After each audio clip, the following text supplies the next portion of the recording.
کہا جاتا ہے کہ دنیا کی ہر چیز جو ہے وہ خدا کی حمد اور تسبیح کر رہی ہے، تو ہم یہ سمجھتے ہیں کہ انسان ہے جس کو عقلی وجود دیا گیا ہے، اور تسبیح کے لیے ظاہری بات ہے آپ نعمتوں سے مستفید ہوتے ہیں، استفادے کا جذبہ ہے، شکر میں ڈھلتا ہے، اور پھر تسبیح میں اس کا اظہار ہوتا ہے. تو یہ باقی جو چیزیں ہیں کہ ہم ان کے اندر پھر یہ مانیں گے کہ وہ بھی شعور رکھتی ہیں جو تسبیح کرتی ہیں.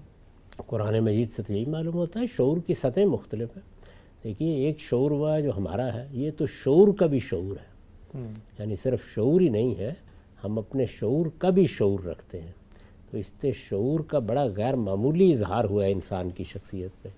جو جانور ہیں وہ بھی اپنے اپنے جبلی تقاضوں کے تحت کچھ نہ کچھ شعور رکھتے ہیں، اگرچہ اس کی سطح بہت. تو اللہ تعالیٰ نے قرآن مجید میں بتایا ہے کہ پہاڑ اور یہ سب ایسے ہی اللہ کی تسبیح کرتے ہیں، اور اللہ ان کی تسبیح اور صلات سے واقف ہے. اب اس کی نوعیت کیا ہے؟ وہ زبان حال کی تعبیر ہے، وہ زبان کال کی تعبیر ہے، اس میں کوئی خاص پہلو ہے جو ہماری نگاہوں میں نہیں اس طریقے سے آتا. تو میرے نزدیک تو یہ بات معلوم ہوتی ہے کہ ایک سطح کا شعور ہر ایک کو دیا گیا ہے. وہ کیا ہے؟ اس کی نوعیت کیا ہے؟ وہ جو تبصرہ کیا ہے نا قرآن مجید نے برزخ کی زندگی پر، کہ وہ زندگی تو ہے ولیکن لا تشعرون، تم اس کا شعور نہیں رکھتے. تو اس لیے جتنی بات اللہ تعالیٰ نے بیان کر دی ہے اس پر ہم ایمان رکھتے ہیں، اور اس میں کوئی استبعاد نہیں ہے.